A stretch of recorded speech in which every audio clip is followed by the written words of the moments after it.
All right. So next up, of course, I had to see what Coach Prime was talking about in his press conference. So I want to hear what he has to say. I hope it's interesting. So let me hear. You talking about? Let Kansas me hear State, it. but next we'll be joined by Coach Sanders. Actually, we do have Coach with us. Good morning, Coach. How you doing, everybody? Doing great, Coach. Coach, as always, thank you so much for taking some time out of your schedule to join us. Coach, if you would please start us out with an opening statement about your team's most recent outing versus Tennessee State. Wonderful classic, the Heritage classic. Eddie George, unbelievable. What he's doing with that program is phenomenal. You know, he's a dear friend. You know, I love him to life. His kids fought their butts off. That's a whole different team than which we played a year ago. Um, Defensively, we're stout. We went out there and did what we needed to do. Offensively, we moved the ball up and down the field, but we couldn't get it in the end zone. And that is a tribute to Coach George and some of the mistakes we made as well. The kicking game was phenomenal, superb. Um, It shoot, was. we won, but we're dissatisfied because there's a certain standard, there's a certain level. So we're going to take it. We got it on the practice field Sunday, corrected some of the mistakes, allowed some of the young men that didn't play 60% of the snaps to get a lot of reps on the Sunday. And we gave them yesterday off. Now we're back in the today off. I'm sorry. Now we're back in the lab getting the game plan together. They practiced Appreciate on those Sunday, comments. the day after the game. Those comments, Coach. That's We'll now turn crazy, to questions for fam. Coach Sanders. First question goes to Oh Charles man, Bishop. Good morning, Coach. How you doing? that's How you crazy. doing, sir? I wanted to ask about a newcomer to the roster, Sivion Wilkerson. He had a big game in terms of he rushed for 81 yards, but he brought a different dynamic in terms of running in between the tackles in this game. Banger. He's a banger. I didn't even know the kid was until a couple of weeks later in camp. And I'm like, who is this dude? What? You know, and banging, hitting it, not blowing any plays. Just he takes what you give him, but he has a physicalness and a mental toughness to him, and I love it. It's a different dynamic. As you know, 38 special. I love him what he brings, but we had a couple fumbles back to back, and we had two fumbles by the same back in two consecutive games. So when you have a couple fumbles back to back, any coach in their right mind is gonna get them out of there. Get him out And of you there. sit on watch for the rest of this game, and you get to see what this thing is like. He had a phenomenal game. He got a little winded, but he's gonna be ready to go. Quick follow up. And this was why a lot of people was excited when he signed with Jackson State because we knew what type of back he was when he was at Delaware State. Brett, fam, if y'all look at the stats in 2021, he had the most carries, not just in the MEAC, but the entire HBCU football. He had the most carries. Matter of fact, I think he doubled the his second place person. Had over I think he had close to 1,000 yards, but he was Delaware State's offense. You know what I'm saying? So when he went to Jackson State, I mean everybody was excited because we knew what type of back he was, man, and we saw that on full display Saturday. So so that's what he can do. If you give him 15 to 20 carries, he'll get you there.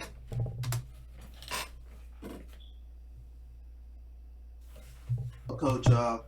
Thus far, this defense is already leading the nation in sacks. Small sample size, but have they met your expectations coming in, or have they exceeded it thus far? I'm not going to say exceeded. I have tremendous expectations. You got to understand we're playing with our three starters on the defensive side of the ball right now. So these guys are really taking it upon themselves to play at a certain level so that they could stay in when these starters back to being healthy.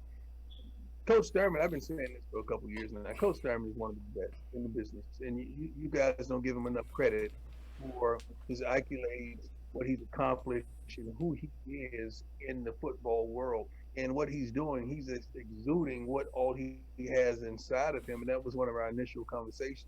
You sitting at home or you chilling out there in California, what you gonna do with all that knowledge in you, man? Why don't you bring it on down and let's get some good usage out of that thing? So that was pretty much the conversation. And he's a dear friend. I played up under him in Baltimore, but his knowledge and expertise and what he's doing in teaching our other coaches and bringing them along with him is phenomenal. I love what the defense is doing. I'm hearing where lead in scoring defense, rushing defense, total defense. I like the word lead. I've been that all. I love that word.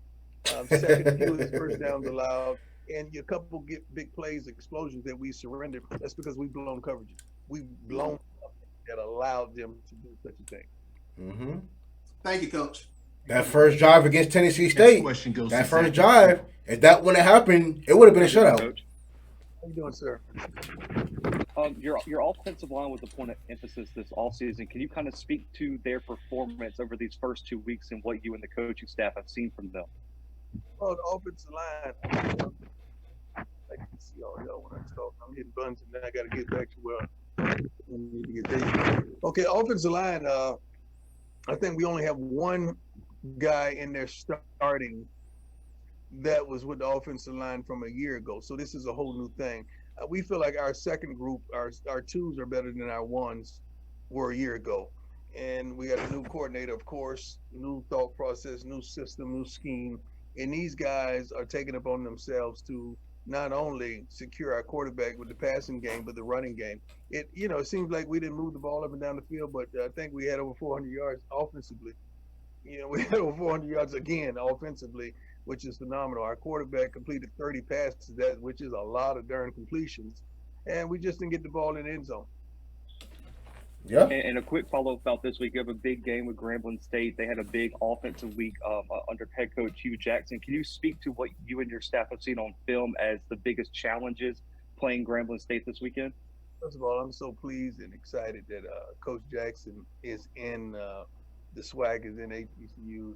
He's a phenomenal talent. He's a phenomenal mind. This man made it to the highest darn level of football coaching in the NFL. So that's a blessing just to be on the same field. He's a dear friend. I feel as though he's a dear friend that I call and lean on at times, and he's always there for me. I'm going to always be there for him. And what he's doing with that program is going to be phenomenal. You just got to give him time to make it happen. They're going to run the football. They run the football well. They can throw the football well. I think they almost had 300 yards in passing this past week, but they ran the football really well. Defensively, they were stout this week, and they needed that victory to just get that team morale back, and that's something that he's doing. I love everything about Coach. I do. I'm trying to tell y'all. Look, the players is one thing. The coaching, Hugh Jackson being there is another thing. Like, I chose Grambling because it's a combined with the players that he picked up, followed by him being the coach and the coaching staff that he picked to be part of to be a part of his team. Like, I just have a feeling that Grambling is just going to be a really, really good squad this year, especially in this WAC, which is one of the reasons why I chose Grambling to represent the West, man. Like, I think this is going to be a style class. I think this is going to be a classic without it being labeled as a classic. I think this game is going to be amazing, man. I'm trying to tell y'all, man. I just got this feeling. I got a feeling it's going to be a good game, bro. I'm telling you. Hey, Coach. Travis didn't play Saturday night. You mentioned that he was nursing an injury. What's his availability for this week against Grambling? Not going to play against Grambling as well. We're going to play Travis when he's healthy and he's ready. We want you to see all of Travis, the offensive guy, the defensive guy, the special teams guy. We want you to see all of him. And I don't want to just ease him in game by game and you just getting bits and pieces. That's not fair to Travis and his health and his future whatsoever. All right, and that's smart because from what I saw was that I guess after the first half of FAMU game, he was icing his ankle on the sideline during the entire second half, and then of course he didn't play this past week. But yeah, like I think that's a smart idea, man. Look, he has 3 more years to play college football, man. Like the most important thing is him being able to play 100% healthy. Now, I don't know if that will be a disadvantage to Jackson State because Jackson State just has so many DBs and like they can like it really doesn't matter, damn near. You know what I'm saying? But we know Travis is like the icing on the cake, bro. Like I think he might be the best corner that they have, but that don't stop Jackson State from picking the other team apart with the other guys in the secondary that they do have because they got some monsters over there. Follow up. This will be your first home game in Jackson since the situation with the water. Is it still affecting your team? And what does it mean to you to actually play a home game now after what's been going on with the city? First and foremost, the home game is phenomenal. At the right time, the right place, the right team, the right city. These people are resilient. I love the city of Jackson and the resilience of our people. A home game is like an escape. It's like a vacation from the necessities and the tribulations of life. So we cannot wait. We're expecting. We're praying for a packed house. We're praying that we got the parking situation handled. We're praying that we got the entrance and the situation handled and the traffic and all the foolishness that happens outside the stadium. But we're praying that we got all that together so everybody could mosey on in and have a good time. We got a formidable opponent that coached well by Coach Jackson. Have a good time over there. I'm excited. We're trying to put yesterday behind us with the water situation. There have been tremendous acts of charity and kindness with people sending pallets and shipments of water from all over the country. I think we have a gymnasium with one court full of water all the way down up to the top of the building. So we have enough water for days. Trust me, we have enough water. I'm just hoping that everything is in order and structure so that we can have a wonderful game against Grambling State. That's good to hear, man. Thanks, Coach. Appreciate Good to hear. Thank you, sir. Next question goes to Stephen Gate. Good morning, Coach. How you doing? How you doing, sir? Doing well. Obviously there's a lot to talk about this game, Grambling and Jackson State and you and Coach Jackson, but just talk about recruiting. I know there have been a lot of recruits that have mentioned this game as something that they wanted to come and see and be a part of. Obviously, it's a home game. Just talk about, what a game like this means for recruiting, when you're, likely to have a packed house and everybody's really excited about the brand of football you guys are playing. But we don't wait for the game to recruit. We on social, we on everything. Recruit every minute, every day, every hour. We constantly posting. We're constantly trying to stay in the faces of these young men. Our coaches attribute a couple hours a day to make sure they get on the recruiting trail and just contact the kids and make sure they understand that we have a desire for them here at Jackson State and also just in the HBCU period. This is a huge game for recruiting. Every game's a huge game for recruiting. You got to win. Nobody want to go nowhere you're losing. You can recruit all you want. If you're not winning, no one wants to come and play for you unless they feel like I can go play there because everybody's sorry. You don't want that kid, okay? Yeah. We don't want that kid. We want that kid that understands that we're trying to build a dynasty, man. We're trying to build something that everybody want a part of. So you got to bring your A game to even be a part of this, to even be adorned in a Jackson State University uniform. They're close to it. It is a huge understanding for recruiting for both teams this weekend. They're close to it. Just talk about Niles Gaddy, the performance he's had. I mean, throughout the season, through early in the season, but back in Tennessee. Just talk about the things that he was, seeing him excel on that stage the way that he has.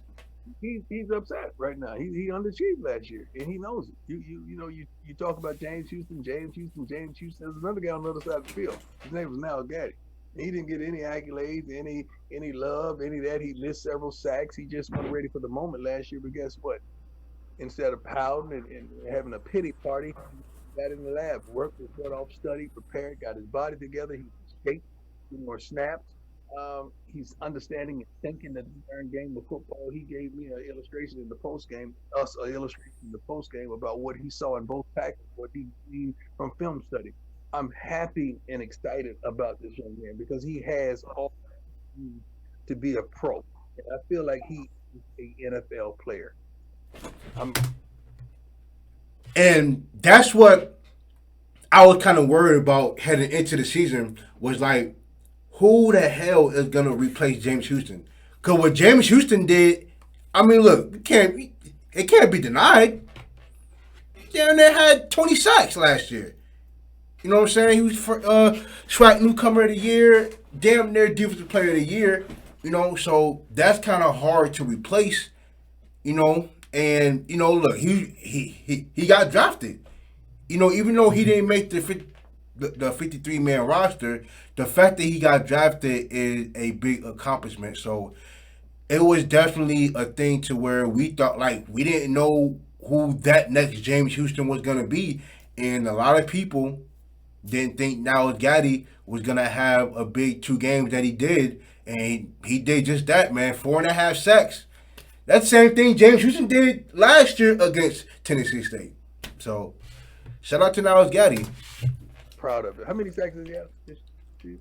5.5. And we just started. He had 4.5 in 1 game. Shit, coach. Sure. Next question goes to Jean-Jacques Taylor. You gonna turn anything on? Hey, come on, you supposed to be a professional. I'm sorry. That's, you know. How you just walk into the damn question? You want to do it? Go ahead. Because I'll be in Jackson tomorrow. Question. Why did you make kicking such a priority in the offseason, not just with Mata, but adding Beza as well? That's a weakness. That was a tremendous weakness. And as I looked and gathered around the SWAC, that's a darn weakness all over, not just us. And I needed to address it. One thing that made me special was special teams. Okay, so how can I know what that meant to me in my livelihood, and not that means something to this whole entire team, this university, and all over the SWAC? So I addressed it 100%. We went out, the whole transition, snapper, holder, kicker, I mean, all that needed to be upgraded. Punter, every darn thing needed to be upgraded, and we did that. And my man Mata, we tell him he Mata. He truly Mata. And then he was nice. Mata, okay. MVP. And then secondly, with your running game, how do you feel like it's improved in terms of you're just able to run the ball when you want to this year? We could do a little better. We're playing with our pads a little high. Getting to the second level, we got to drop our hips and finish that block and stay our blocks on the second level. But the guys understand now you got to have this in order to have that. We don't just want to sit back there and let Shador throw the ball 40, 50 times a game. That we don't want to do that. We can do that. We do it very well, but we don't want to do that. To have balance on your offense is phenomenal, because some people are going to come in here and say, you know what, we're not going to let him throw for 300. We're going to make them run. Cool, we'll do that. We're going to tax you. So just having that balance and the understanding and the thought process of new talent and new linemen that says we can run the ball, we're going to practice this, we're going to perfect this. And you're hearing it. You see the way they take the field in practice. You see the way they take the field in the game. These guys want this thing, man. The difference is we're coaching pros now, not SWAC players. These are pros. These guys is going to go deep. They're just not passing through the SWAC and, swiping a darn card, like it's a library card. These guys are trying to make the next level, and they're going to go. I like and that. I like one that. last one quickly. When you look at the film, what did you see as the issue in the red zone? Execution. Plays were there. Well, we dropped the pass. We fumbled. We fumbled again. I think offsides or holding. Just that kind of adolescent. A lot. It was a lot. Every day you see what we preach, not holding the gun to our own darn head, and that's what we're doing with a full banana clip right now. Playing Russian roulette, man. We're better than that. But I'm happy that our kids are upset and they're able to come to me after the game and come to me in the conclusion of the game and say, Coach, that's on us. But we won by 2 touchdowns. And we're still not satisfied. I like that. I love it. And that's scary too. That's scary. I'm pretty sure you will. That's scary. Last question goes to Dr. Cavill. Dr. Cavill's inside the HBC Sports Lab. Coach Prime, good afternoon. How you doing? I'm doing well. I wanted to ask you somewhat about recruiting, but in terms of pass, the quality of depth that you have on your team overall, specifically, on your defensive side of the ball and being able to rotate the defensive front. How important is that? It's very important. I found that out when I did a little appearance at Walmart, and I went to the back and I seen how deep they were. I said, we got to be deep as a Walmart. Walmart. Because what happens, you get those big guys up front, and then you rotate. Anybody that's the offense coordinator, defensive coordinator, they see that stuff from up top, they're going to just hit them on the rotation. They're not deep. So it's good to have a stout four up front or whatever you call it, how many of them you call it. But then they're going to tire sooner or later, especially we go tempo. So just having the depth to understand. Right now we're playing defense, and we're playing at the level that we're playing without three of the starters on defense. We left 14 touchdowns in Malachi Wideman at home when we played against FAM.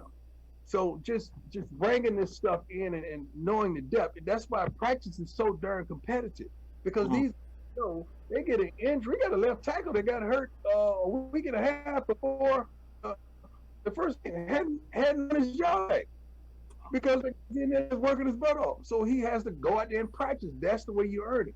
Mm-hmm. When we see it in practice, we see it in the game. What we see in practice, we normally see it in the game. It ain't no button, ain't no abracadabra that you can switch to turn into something else.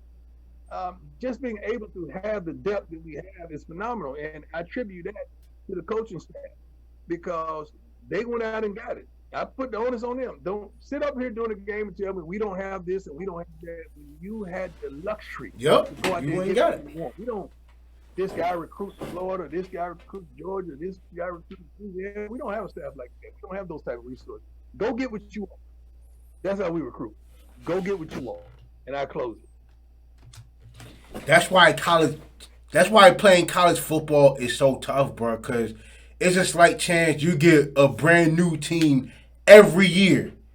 And that's based off of you. Like, you got to go out there, you got to get the kid yourself. Like, you have to intrigue that kid to you wanting him to play for you. Why? Like, how is the school? Like, you gotta tell them about the school system, the neighborhood, the food. The food on campus. Hey, if you gotta tell them about the females on campus, you probably have to slid that in there too. They're gonna probably have to come visit, and they're gonna have to search around the school and see what they're like, man. Like, recruiting is tough.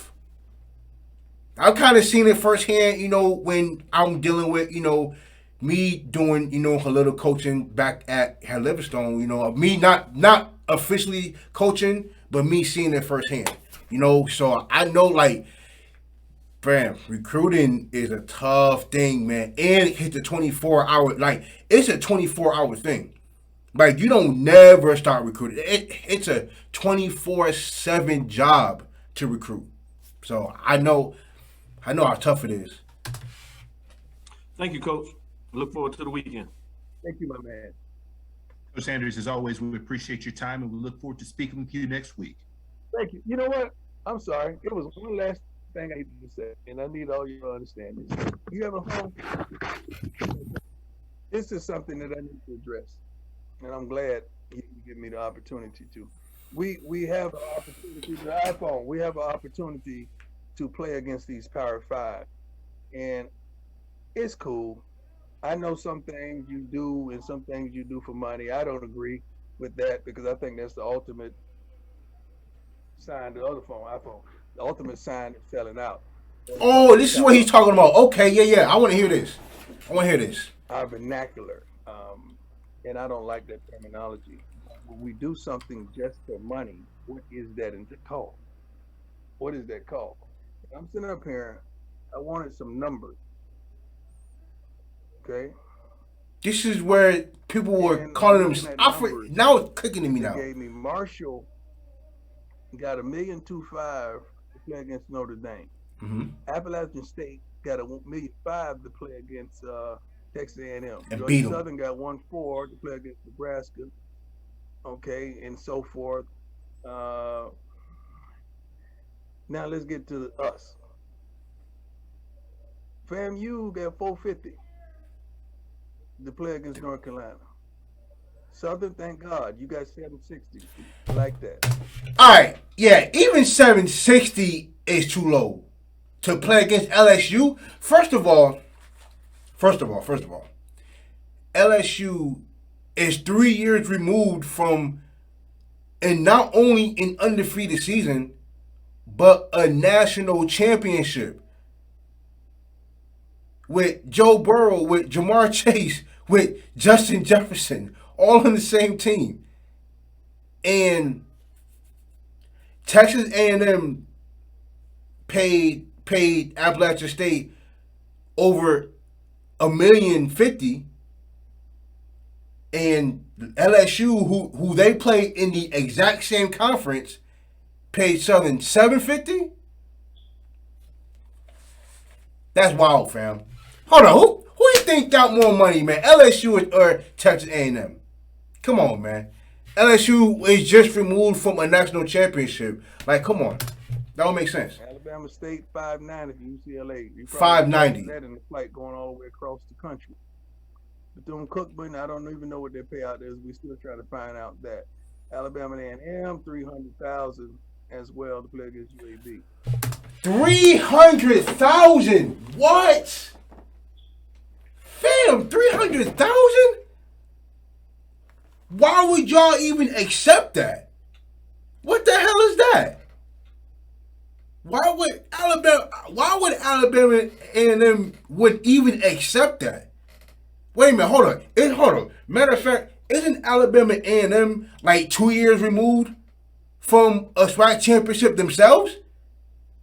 Didn't they win? I don't know how many people care about the SWAC championship in the spring, but yeah, they won the SWAC championship in the spring of 2020. 2021, like, I don't, 300,000. Wow. Come on, man. That's crazy. If we're going to get our butt kicked, shouldn't it be worth it?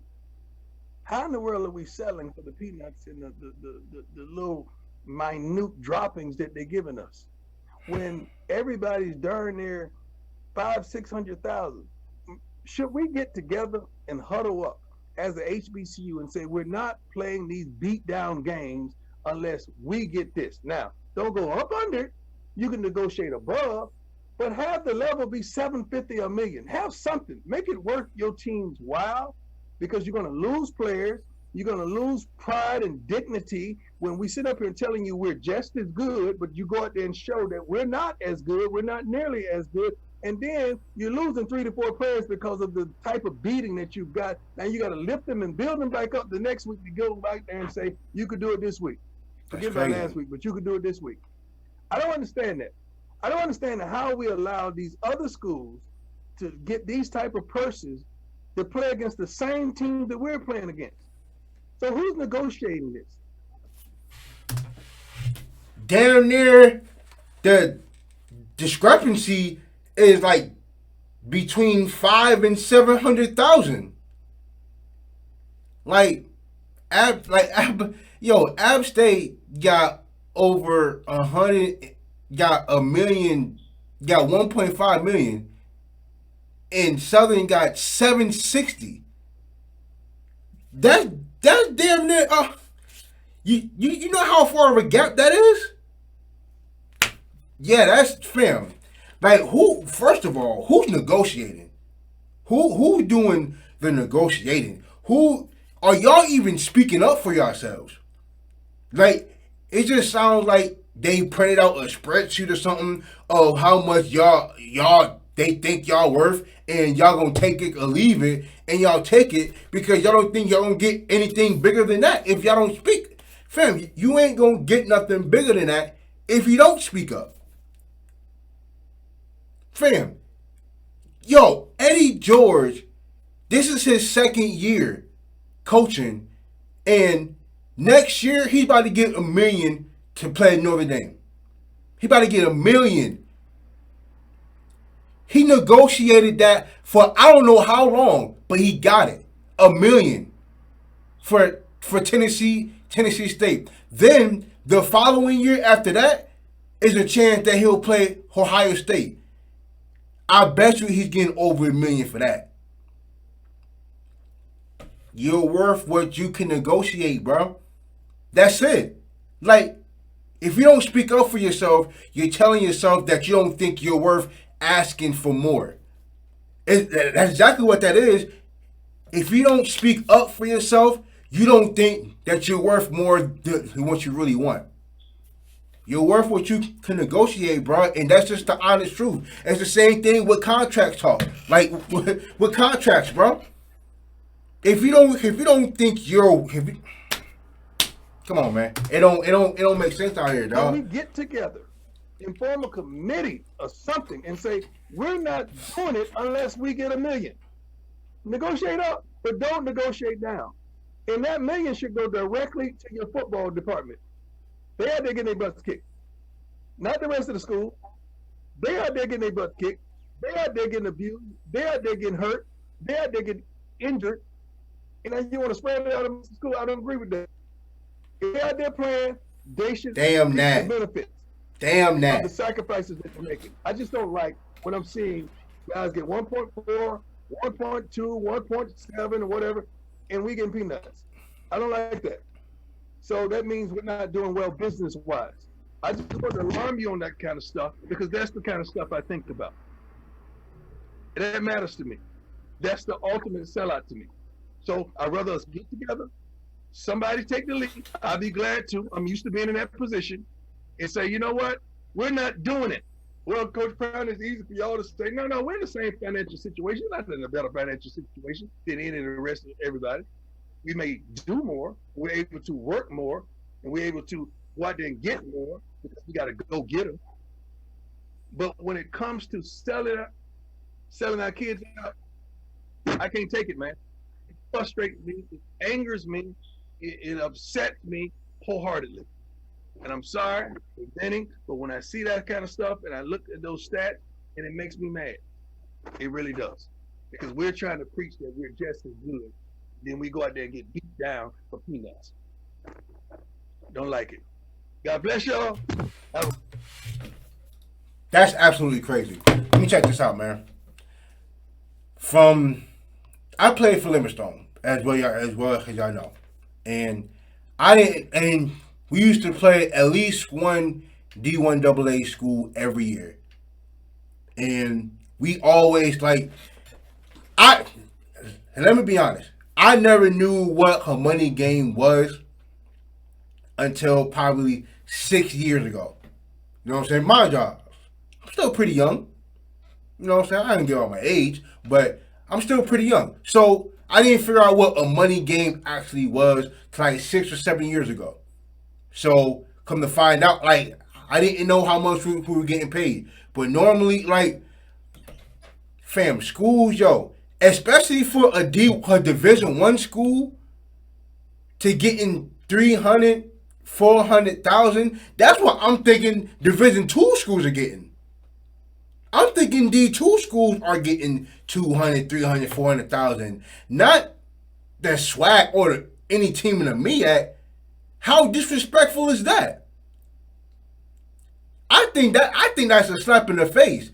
Fam, you got less than 500 from UNC that plays in the ACC. I don't know who negotiated that. But fam, you already have enough problems. So I don't know if they were even willing to negotiate anything. I don't know. But that's crazy. The fact that Appalachian State, I'm pretty sure Appalachian State took their dick on the table and said, we did this, and we did this, and we want this. I'm sure Jackson State right now, can go to any Power 5 school and say, we want this, and I bet you they get it. At least 1.5. They're getting 1.5 minimum. They're the most popular team in the FCS right now. Why wouldn't they? I don't understand. I don't understand why nobody, you're worth what you can negotiate, bro. That's it. If you don't want that, dog, nobody could really help you if you don't negotiate for yourself. I mean, it's not like the money ain't there. It's not like they don't have it. And look, they only do each Power 5 school do 1 or 2 money games a year. Matter of fact, this is UCLA. This is UCLA's first year ever playing against an FCS opponent. First year. And they gave Alabama State less than 400,000. Even with Alabama traveling all the way to the West Coast, to the other side of the country. So imagine how much they paid for the flight. That's crazy, yo. I don't fam. Yeah, it is definitely messed up, dog. It's definitely messed up. These people, yo, we gotta do something. Y'all gotta show more muscle, man. I don't know if traditions are gonna get it done, which is why I believe, I don't know if this is probably one of the reasons why he's pulling out of classics, bro, because they're also losing money playing in classics. They're losing money. They're not gaining a big enough profit to stay in a classic. Like, they don't. I think Jackson State only has 3 home games all year. They have 3. For them to be as popular as they are, they only have 3 to 4 home games. That's sick. That is nasty. You can't have that, man. You can't have that. Come on, man. That don't make sense at all, man. But yeah, I'm glad Coach Prime said it because this ain't the first time he said something about money games. He said it before. And I don't know if some of these other coaches are still in a old style mentality to where they're just gonna take what they're being offered and say thank you. Not gonna even try to negotiate nothing because they don't think they have the cachet. They don't think they worth it, so they're gonna say here. And guess what? Whatever they give y'all, the next school is gonna give y'all the same thing. They're not gonna go no higher. The fact that the numbers is out, they're gonna go by whatever you was given before, and probably gonna even give you that, the same amount, probably even less, depending on how bad you're really asking. Cause I promise you, if you show any signs of desperation, they're gonna treat you like you're desperate. They ain't gonna give you what you ask for. They're gonna treat you like you're desperate. Come on, I mean, yeah, us HBCUs, man, we gotta do better with that, man. I don't know. I hope Coach Prime does something, man, because I'm getting tired of looking at the first 2 to 3 weeks and we're playing against Marshall, we're playing against Alabama State, we're playing against Alabama, we're playing against Oklahoma, and they getting their ass whooped by 50 and 60 points because they're getting paid to. Like, fam, at some point, bro, you gotta give us more, dog, at something. Like, or at least pull out of it. I don't know, man. I don't know. It is frustrating to look at damn near every year, the first 2 to 3 weeks of the season, we're playing against a Power 5 school, and the coaches are telling them, man, you got a chance, when really the fans are saying, there ain't no way in hell it's happening. I don't know, man, but I don't know why a coach got called a sellout for saying that. Like, y'all wild for whoever said that is wild. Whoever called Coach Prime a sellout is wild. And you a sellout for even thinking that. For saying, like, that's stupid. Why would you even say that? That don't even make sense. Well, yeah, man. Shout out to Coach Prime. I hope we get this together soon, man, because this is, I don't know.